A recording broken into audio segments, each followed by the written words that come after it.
Bharatiya Janata party ने राष्ट्रपति चुनाव के लिए उम्मीदवार की घोषणा कर दिया। पार्टी ने द्रौपदी मुर्मू को उम्मीदवार बनाया है। इससे पहले राष्ट्रपति उम्मीदवार के नाम पर मंथन के लिए पार्टी मुख्यालय में बीजेपी की संसदीय बोर्ड की बैठक हुई। इस बैठक में प्रधानमंत्री नरेंद्र मोदी, बीजेपी अध्यक्ष जेपी नड्डा, केंद्रीय गृह मंत्री अमित शाह, सीएम शिवराज सिंह सहित कई नेता मौजूद रहे।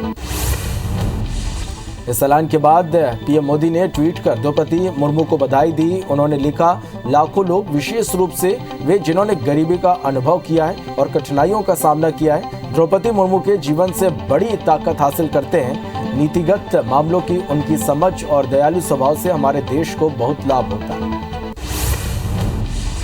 पूर्व केंद्रीय मंत्री और तृणमूल कांग्रेस के नेता यशवंत सिन्हा विपक्ष की ओर से राष्ट्रपति पद के उम्मीदवार होंगे। उन्होंने पार्टी से इस्तीफा दे दिया। एक सोशल मीडिया पोस्ट में उन्होंने इस बात के संकेत दिए थे कि वे राष्ट्रपति चुनाव की रेस में शामिल होने के लिए तैयार हैं। महाराष्ट्र में सियासी संकट के बादल मंडराने लगे हैं। एकनाथ शिंदे के साथ 30 विधायक गुजरात के सूरत में। सूरत के ली मेरिडियन होटल में शिंदे के साथ 15 शिवसेना, एक एनसीपी और 14 निर्दलीय विधायक हैं। पूरी टोली में 30 एमएलए और 3 मंत्री हैं। एकनाथ शिंदे ने उद्धव ठाकरे के सामने भाजपा से गठबंधन की शर्त रख दी है। उद्धव ने शिंदे से बातचीत के लिए मिलिंद नार्वेकर को भेजा था। नार्वेकर और शिंदे के बीच करीब 1 घंटे मुलाकात चली। नार्वेकर ने फोन पर उद्धव से शिंदे की बातचीत कराई। पूर्व सीएम कमलनाथ को बड़ी जिम्मेदारी सौंपी गई है। एआईसीसी ने कमलनाथ को महाराष्ट्र का ऑब्जर्वर नियुक्त किया है। बता दें कि महाराष्ट्र में लगातार उठापटक हो रही है, जिसको लेकर राजनीति शुरू हो गई है। कमलनाथ को मुंबई में भेजने को लेकर बीजेपी प्रदेश अध्यक्ष वी डी शर्मा का बयान सामने आया। एमपी का कोई विधायक कमलनाथ की सुनता नहीं, वहां क्या सुनेंगे। देश के राष्ट्रीय सुरक्षा सलाहकार अजीत डोभाल आज कई मुद्दों पर खुलकर बात की। डोभाल ने कहा कि हमारा चीन के साथ सीमा क्षेत्रों को लेकर विवाद बहुत समय से है। चीन को स्पष्ट है कि हम किसी भी तरह का उल्लंघन बर्दाश्त नहीं करेंगे। चर्चा से समाधान की कोशिश लगातार जारी है। हम ये भी सुनिश्चित कर रहे हैं कि पूरी तरह अपनी सीमा की सुरक्षा करें। भोपाल में कांग्रेस प्रत्याशियों के नामांकन रद्द होने के बाद पूर्व मंत्री पीसी शर्मा का बयान सामने आया। उन्होंने बीजेपी पर आरोप लगाते हुए कहा, कलेक्टर बीजेपी के इशारे पर काम कर रहे हैं, लेकिन निकायों में जीत कांग्रेस की ही होगी। बीजेपी कितना भी प्रयास कर ले, जनता कांग्रेस के साथ है। बीजेपी निकाय चुनाव के प्रचार में अपनी पूरी ताकत झोंक दी है। इस बीच सीएम शिवराज भी मैदान में उतरकर जनता के बीच जाएंगे। सीएम उज्जैन में प्रचार का आगाज करेंगे। इस दौरान वो बाबा महाकाल के दर्शन भी करेंगे। फिर 23 जून को उमरिया, सिंगरौली, सतना में प्रचार प्रसार करेंगे। एमपी के पूर्व सीएम कमलनाथ 25 जून से निकाय चुनाव में धुआंधार प्रचार करेंगे। वे 16 निकायों में चुनाव प्रचार की कमान संभालेंगे। कमलनाथ निकायों का दौरा करेंगे और सभी निकायों में चुनावी सभाएं और रैली करेंगे। भोपाल सांसद प्रज्ञा सिंह ठाकुर ने हत्या का थ्रेट कॉल करने वालों को चुनौती दी है। उन्होंने ट्वीट करते हुए लिखा, भोपाल में है हिंदुओं के हत्यारे भगौड़े दाऊद और इकबाल कास्कर के चर्रों ने उनकी हत्या की धमकी दी है। धमकी देने वाले, तुम भारत तक नहीं आ सकते, मुझे क्या मारोगे। उन्होंने कहा कि ठोकना उन्हें भी आता है। एमपी लोक सेवा आयोग की परीक्षा 2021 के जनरल एडिटेड के पेपर में कश्मीर को लेकर एक विवादित प्रश्न पूछा गया, जिसे लेकर विवाद पैदा हो गया। प्रश्न में पूछा गया था कि क्या भारत को पाकिस्तान को कश्मीर देने का निर्णय कर लेना चाहिए, जिसके 4 विकल्प दिए गए थे। इसमें एक तर्क था कि हाँ, इससे भारत का धन बचेगा। दूसरा तर्क था, नहीं, ऐसे निर्णय से इस तरह की और भी मांगे बढ़ जाएंगी। एमपीपीएससी के पेपर में कश्मीर को लेकर पूछे गए सवाल को लेकर मंत्री विश्वास सारंग का बयान सामने आया। उन्होंने कहा कि गलती करने वाले के खिलाफ सख्त कार्रवाई की जाएगी। ये सुनिश्चित किया जाएगा कि ऐसी पुनरावृत्ति ना हो। ये आपत्तिजनक प्रश्न है। एमपीपीएससी के परीक्षा के विवादित सवाल को लेकर गृह मंत्री नरोत्तम मिश्रा ने कहा कि यह आपत्तिजनक सवाल है। 2 लोगों ने प्रश्न पत्र बनाया, जिन्हें नोटिस दिया गया। साथ ही प्रश्न पत्र बनाने वालों से किसी प्रकार की भी सेवाएं नहीं लेने के निर्देश दिए गए और कार्रवाई के लिए उच्च शिक्षा विभाग को निर्देशित किया गया। एमपीपीएससी के विवादित प्रश्न के मामले में कांग्रेस विधायक पीसी शर्मा ने बीजेपी सरकार पर सवाल खड़े किए। साथ ही कहा कि सरकार को माफी मांगनी चाहिए। उन्होंने कहा कि बीजेपी कश्मीर देने की बात कर रहे हैं। नेहरू पटेल ने कश्मीर को बचाया, दोषियों पर सख्त कार्रवाई होनी चाहिए। एमपीपीएससी की प्रारंभिक परीक्षा के मामले में आयोग ने विवादित प्रश्न को हटाने का फैसला लिया। बताया जा रहा है कि सामान्य अभिरुचि का विवादित प्रश्न हटाया गया है। अब 198 मार्क्स पर पेपर कि चेकिंग होगी। 19 जून को एमपीपीएससी की परीक्षा आयोजित की गई थी। जबलपुर में साल 2016 में पुलिस भर्ती मामले में आरक्षित वर्ग के पुलिस आरक्षकों को बड़ी राहत मिली है। हाईकोर्ट ने पसंद के मुताबिक पोस्टिंग देने के आदेश दिए हैं। साथ ही जिला पुलिस बल स्पेशल ब्रांच में पदस्थापना के भी आदेश दिए थे। बता दें कि आरक्षकों को पसंद के आधार पर पोस्टिंग नहीं मिली थी। एससी की गाइडलाइन के बाद भी पोस्टिंग नहीं दी गई। जबलपुर के शाहपुरा नगर परिषद चुनाव में शुरू हाई वोल्टेज सियासी ड्रामा लगातार जारी है। यहां कांग्रेस ने बीजेपी नेताओं पर पुलिस अधिकारियों की मिली भगत से अपने प्रत्याशियों का अपहरण कर लेने का आरोप लगाया। कांग्रेस विधायक संजय यादव ने कांग्रेस प्रत्याशियों को सुरक्षा देने और इलाके में सीआरपीएफ की तैनाती करने की मांग की है। नगरीय निकाय चुनाव में प्रत्याशी के चयन के बाद कांग्रेस में बगावत शुरू हो गई है। इसी कड़ी में ग्वालियर के जिला अध्यक्ष देवेंद्र शर्मा ने नाराजगी के चलते पार्टी के आलाकमान को इस्तीफा देने की पेशकश की। वो कांग्रेस के विधायक सतीश सिकरवार के पार्षदों की टिकटों में हस्तक्षेप से नाराज है। श्योपुर एसपी ने पंचायत और निकाय चुनाव को लेकर जिले की पुलिसिंग को एक्टिव करते हुए पहले तो पुलिस को चप्पे चप्पे और पर तैनात किया और साथ ही शहर के कोने कोने में सीसीटीवी हाईटेक कैमरे भी लगवाए। हाईटेक कैमरों की विशेषता है कि यह कैमरे गाड़ी नंबर को दूर से ही ट्रेस कर लेते हैं। इससे उपद्रवियों पर नजर रखी जा सकती है। छत्तीसगढ़ ओडिशा बॉर्डर पर नक्सली हमला हुआ है। नक्सली हमले में सीआरपीएफ के 3 जवान शहीद हो गए। बताया जा रहा है कि सीआरपीएफ की रोड पार्टी पर नक्सलियों ने हमला किया था। इसमें कई जवानों के घायल होने की भी खबर है।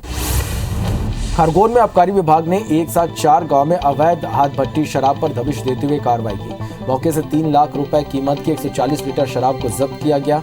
साथ ही 5000 किलो महुआ लहान को नष्ट किया गया। आबकारी विभाग ने मौके से 2 आरोपियों को भी गिरफ्तार किया है। धमतरी जिले में चिटफंड कंपनियों ने पैसा डबल करने का झांसा देकर हजारों निवेशकों के करोड़ों रुपए लेकर फरार हो गए। वहीं अब निवेशक अपनी खून पसीने की कमाई को वापस पाने दर दर भटक रहे हैं। निवेशक चिटफंड में जमा रकम को जल्द वापस दिलाने की मांग जिला प्रशासन से कर रहे हैं। जिला प्रशासन का कहना है कि चिटफंड से जुड़े सभी मामले कोर्ट में चल रहे हैं। कोर्ट के आदेश के बाद की आगे की कार्रवाई की जाएगी। जगदलपुर मेडिकल कॉलेज में बनाई गई दुकानों को बिना किसी टेंडर के ही दूसरों को आवंटित कर दिया गया और माना जा रहा है कि कुछ लोगों को निजी लाभ के मकसद से ऐसा किया गया, जिससे किराना और कैंटीन संचालित हो रहा। वहीं मामला सामने आने के बाद कलेक्टर ने जांच के आदेश दिए हैं। बालाघाट में मुठभेड़ में मारे गए 3 नक्सलियों के शव का पोस्टमार्टम किया गया, जिसकी जानकारी परिजनों को दी गई, जिस पर बॉडी को उनके सुपुर्द किया जाए। बता दें कि बीते दिन आकांदा के जंगल में पुलिस और नक्सलियों के बीच मुठभेड़ के दौरान आर्म फोर्स के जवानों ने 57 लाख रुपए के इनामी 3 नक्सलियों को मार गिराया था।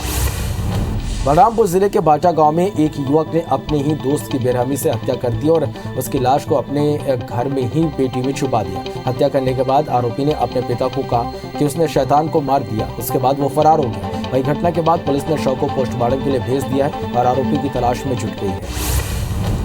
इंदौर में अग्निपथ योजना का विरोध कर रहे युवाओं पर पुलिस ने शिकंजा कसना शुरू कर दिया। इंदौर के अलग अलग थाने में 7 से भी ज्यादा केस दर्ज किए गए। मामले में अभी तक 36 लोगों की गिरफ्तारी हो चुकी है। वहीं इंटेलिजेंस विभाग को मिले रिपोर्ट के बाद मध्य प्रदेश के साथ इंदौर में अलर्ट जारी किया गया है।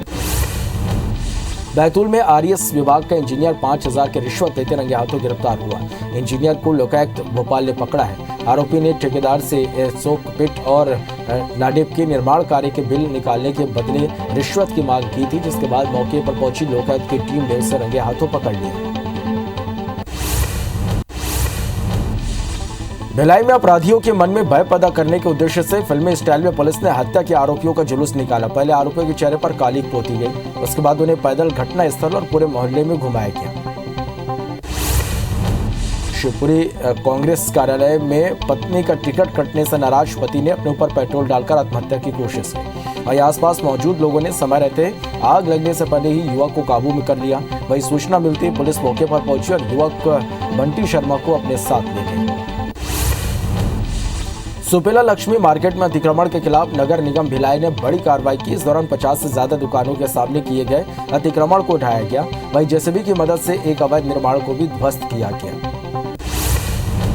डिंडौरी में एक दुष्कर्म पीड़िता को न्याय नहीं मिल पा रहा। मामले की शिकायत लेकर वो एसपी के पास पहुंची, जिसके बाद एसपी ने जांच का आदेश देते हुए कार्रवाई का आश्वासन दिया। पीड़िता का आरोप है कि थाना प्रभारी ने शिकायत के बाद भी कोई कार्रवाई नहीं की।